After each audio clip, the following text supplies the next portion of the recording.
Sled dog racing is an ingrained part of Alaska's history. Nobody can dispute that. An often contested topic, though, is the health and happiness of the athletes. In this case, the dogs. Veterinarians are already hard at work to make sure they're in top condition, and Fox 4's Stevie French was in Wasilla today and brings us the story. At Iditarod headquarters in Wasilla, the top contenders in this year's last great race are lining up. But it's not race time just yet. Up first is a turn on the vet's table. It's really good to have them checked. This is the first medical check required by Iditarod. It's mandatory and entails an in-depth physical exam where microchips are tested, blood is drawn, and the functions of the heart are measured to make sure the dogs have what it takes to reach the finish line. We go above and beyond. Like you said, these dogs are marathon athletes. Mushers are allowed to bring between 20 and 24 dogs to be tested.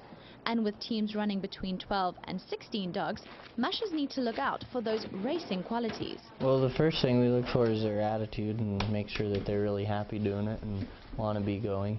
That's the most important thing. And then the next thing is we want to make sure that they eat well all the time so that they can keep their weight up good throughout the races. And then performance, of course, make sure they like to pull hard. Volunteers and vet techs have already checked over 100 dogs, and they say that although it's been tiring, this work is very rewarding. These dogs are incredible athletes. I see them when they drop them for being tired or anything like that on the trail.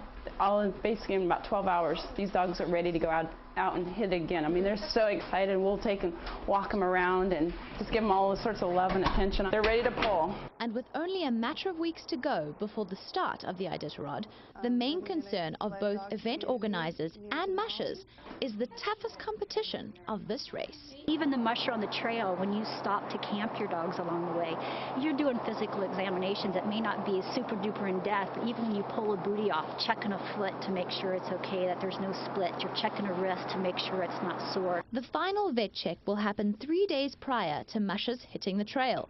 But one thing is certain, the Iditarod will make sure those four-legged athletes are in tip-top shape before making their 1,000-mile trek to Nome. Stevie French, your Alaska Link.